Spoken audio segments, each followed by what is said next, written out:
l'invité de BFM Radio et ce soir, journaliste indépendant, il avait ébranlé le secteur des EHPAD avec Les Fossoyeurs, prix Albert Londres 2022, qui mettait en lumière le système de maltraitance en maison de retraite. Il signe une nouvelle enquête, autre secteur, autre âge de la vie, cette fois sur les dérives des crèches privées. Bonsoir Victor Castanet. Bonsoir et merci beaucoup pour votre invitation. Soyez le bienvenu à ce micro. Les Ogres paraît aujourd'hui chez Flammarion. Vous y décrivez un système où les tout-petits sont maltraités, victimes de privations, voire de sévices. Qu'est-ce qui vous a le plus heurté à l'issue de ces 2 années d'enquête ? Alors ce qui m'a le plus ému, je dois dire, c'est lors de mes rencontres avec certains parents, la plupart du temps des femmes, il faut dire, hein. C'est des femmes, des mamans qui mènent ce combat la plupart du temps. Et c'est de voir leur détresse, certaines d'entre elles d'ailleurs pleurer lors de nos interviews. Et elles me racontaient en fait la culpabilité qu'elles ressentaient à pas avoir su analyser un certain nombre de signaux que leurs enfants avaient émis pendant parfois plusieurs mois. Elles me racontent notamment que bon, elles ont vu leurs enfants perdre leur appétit. Mais bon, ça arrive à plein de jeunes enfants et quand vous êtes jeune parent, c'est difficile de comprendre pourquoi. Puis des enfants qui faisaient des cauchemars et des enfants qui faisaient des crises lorsqu'ils arrivaient à la crèche, des enfants qui avaient de plus en plus de crises de colère aussi au quotidien. Donc il y avait plein de signaux comme ça qu'elles n'arrivaient pas à percevoir.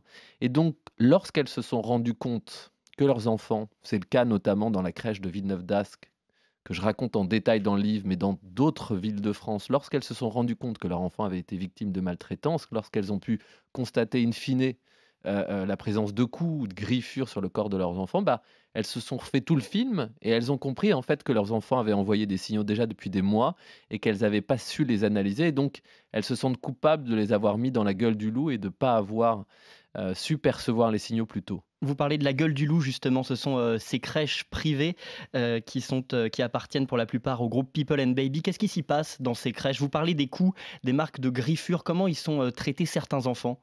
Alors, évidemment, il ne faut pas généraliser à l'ensemble des crèches. Ce que je raconte, moi, c'est un certain nombre de faits de maltraitance. Dans cette crèche de Villeneuve-d'Ascq, où 9 enfants ont été concernés par des faits de maltraitance. Ça peut aller de l'humiliation à des punitions où des enfants en très bas âge, hein, à 1 an, sont enfermés dans une pièce, dans le noir, sans tétine et sans doudou. Des enfants qui parfois aussi sont privés de nourriture et des enfants qui sont victimes de coups. Certains ont été constatés d'ailleurs par médecin. C'est ce qui a un des incidents les plus dramatiques dans cette crèche de Villeneuve-d'Ascq. Et puis il y a eu des drames encore plus graves. C'est le cas en juin 2022 dans une crèche du groupe People and Baby à Lyon où un enfant a été empoisonné et mort d'une intoxication, un nourrisson de 11 mois. Et c'est cette récurrence en fait d'incidents dans toute la France que j'ai pu déceler après des mois d'enquête où j'ai des familles à Paris qui m'ont contacté, où leur enfant aussi avait été victime de coups, des parents à Bordeaux, des parents à Lyon, à Marseille, un peu partout en France, des parents qui ont perçu d'abord, alors ça va être des cassures dans la courbe de poids, ça va être ensuite des coups et des griffures. Lorsqu'ils vous contactent, ils perçoivent la récurrence ou c'est vous qui faites le lien entre ces différents cas ? Alors parfois, ils l'ont perçu en discutant avec d'autres parents de la crèche. C'est-à-dire qu'il y a une maman, Zora, dont je parle dans le livre, à Villeneuve-d'Ascq. Oui. Elle se rend compte elle regarde un moment le carnet de santé de son enfant et elle voit qu'il y a une cassure de poids, de la courbe de poids. C'est-à-dire que peu de temps après l'arrivée à la crèche, la courbe de poids s'est effondrée et au moment où elle l'a sortie, c'est remonté. Donc c'était intimement lié au fonctionnement de cette crèche.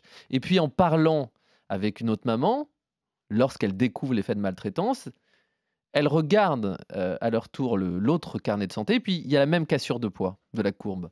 Et ça va être pareil dans une crèche à Paris. Il y a parfois des parents qui, à un moment, quand ils commencent à avoir des doutes, discutent et se rendent compte qu'il y a des similitudes. Bon, moi, je l'ai fait à plus grande échelle parce que je l'ai fait dans toute la France et j'ai pu voir qu'il y avait une récurrence de ces incidents, notamment chez cet opérateur privé. Et puis, très vite, mon travail d'enquêteur, c'est quoi ? C'est de sortir du terrain, c'est de m'appuyer sur ces faits, sur ces incidents, sur ces témoignages, et d'aller voir les salariés du siège, le directeur financier, le DRH, le directeur des achats ou du développement, et de voir comment les pratiques du siège, justement, créent C'est ce que vous dites, ces il y a des incidents. brebis galeuses sur le terrain, mais il y a un système qui permet à ces brebis galeuses qui soit les force à agir aussi mal qu'elles agissent, ou alors leur permet, ne les punit pas lorsque cela advient.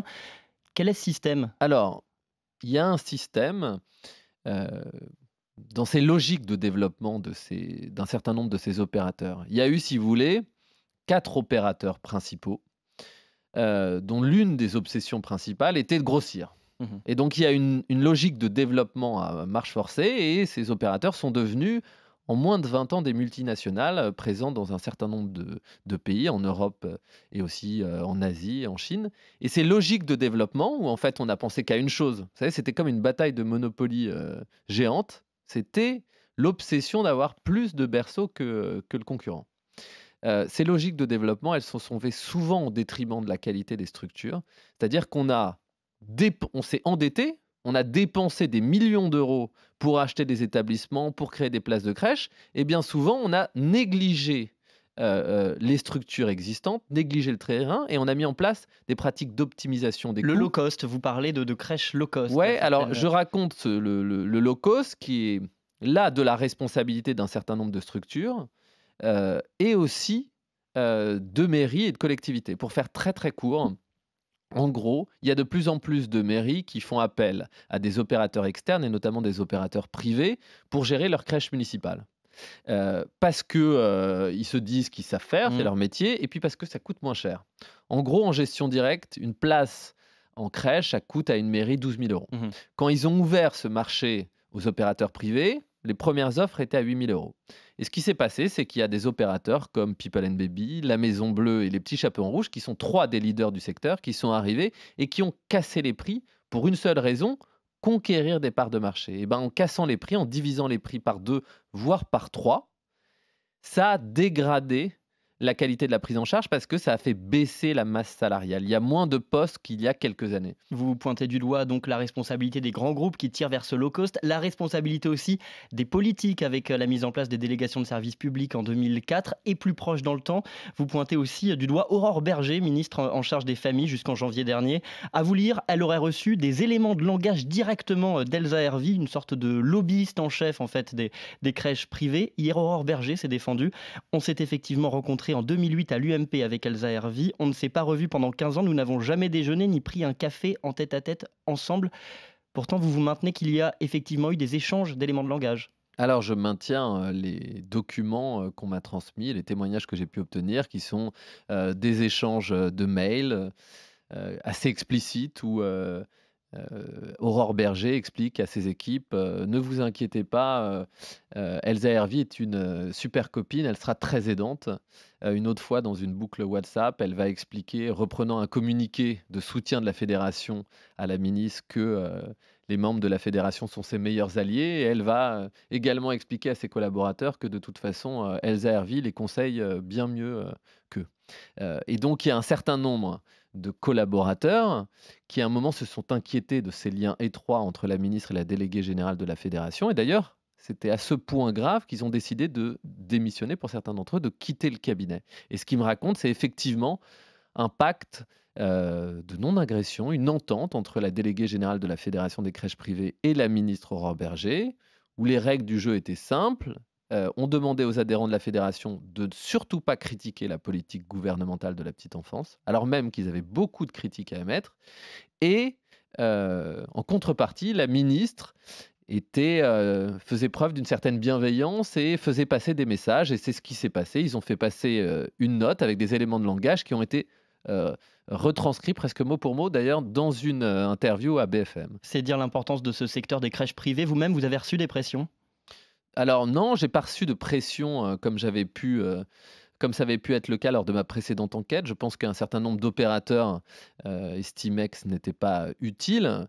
J'ai eu en revanche parfois des échanges, musclés, on va dire, avec, certains fondateurs de ce secteur, notamment, le couple Durieux, Odile Broglin, au sein de People and Baby, où oui, C'est-à-dire les musclé? échanges musclés, bah, si vous voulez, quand j'ai apporté, pendant près de 6 heures, les différents éléments que j'avais en ma possession, notamment des documents pour leur donner la possibilité de répondre, et ben, le fondateur de ce groupe, effectivement, m'a fait comprendre qu'il avait des éléments sur moi, qu'il s'était renseigné sur mes SCI, alors des sociétés immobilières qui appartenaient à mes parents, donc ça n'a pas beaucoup de lien avec quoi que ce soit, mais disons qu'il voulait me faire comprendre qu'il ne se laisserait pas faire et qu'il riposterait le moment venu, qu'il porterait plainte s'il fallait et qu'il s'était renseigné sur moi. Je suis pas sûr qu'il ait obtenu grand-chose. Qu'attendez-vous maintenant que le livre est sorti et qu'il semble initier un débat? Le député Louis Boyard demande à ce que Aurore Berger, dont on parlait, soit auditionnée. Pour vous, elle doit l'être, elle a des comptes à rendre à la représentation nationale? Alors c'est pas à moi de dire, ce qu'il faut faire ou pas.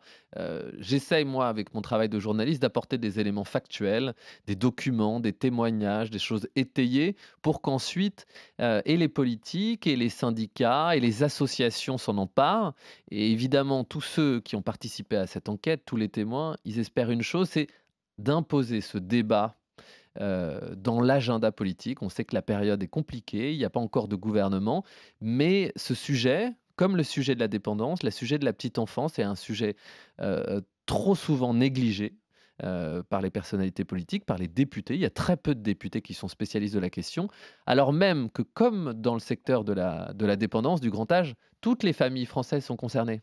Toutes les familles françaises se retrouvent à devoir mettre un parent ou un grand-parent en EHPAD et toutes les familles françaises se retrouvent un jour à mettre leur enfant ou leurs petits-enfants en crèche. Donc c'est un sujet qui nous concerne tous et donc oui, il faut une mobilisation des politiques sur ce sujet. Vous parlez des EHPAD, vous aviez réussi à mettre le sujet à l'agenda depuis la parution des Fossoyeurs il y a 2 ans. Les choses ont changé à vos yeux?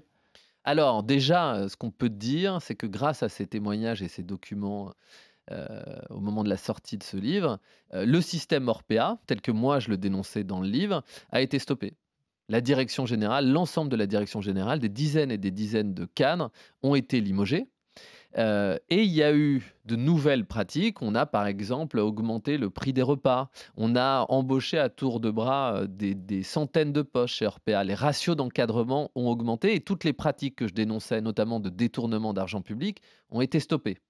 Il y a eu aussi, de manière plus globale, un changement de l'actionnariat, où c'est maintenant la Caisse des dépôts qui est actionnaire majoritaire d'Orpea. Et donc, disons que les exigences de rentabilité n'ont rien à voir avec ce qui a pu exister dans le passé. En gros, la période des méga profits qui existaient dans le secteur des maisons de retraite, elle est terminée. Ce qui ne veut pas dire que tout est réglé, parce que c'est aujourd'hui un secteur qui est en crise et qui a besoin justement que les politiques investissent la question et mettent enfin en place une loi grand âge. C'est une fierté, ces changements dans le secteur des EHPAD à vos yeux? C'est une fierté, bah, disons que moi je fais ce travail pour une seule raison, c'est pour que les choses changent. Si tous ces témoins participent à cette enquête, c'est pour essayer d'avoir un impact, d'essayer de mettre un terme à ces systèmes maltraitants et plus globalement, de faire réfléchir la société, de faire évoluer la société sur ces questions de la vulnérabilité. Moi, c'est ça mon travail, la mission que je me donne en tant que journaliste. Et le fil rouge de vos enquêtes, les personnes âgées, les jeunes enfants, entre les 2, le spectre est large. Vous travaillez déjà à un 3e livre? Non, pas encore. Je pense que je ferai une autre enquête. Je ne sais pas encore sur quel sujet. Je reçois depuis, lundi, enfin je reçois maintenant depuis plusieurs années, mais depuis lundi, leur nombre a augmenté. Beaucoup de propositions, pour faire de nouvelles enquêtes, et souvent de salariés du secteur de la santé et du secteur du care, du lien. Donc, je vais regarder attentivement ces mails et puis à un moment, effectivement, je me pencherai sur un nouveau sujet. Merci Victor Castanet. Merci beaucoup.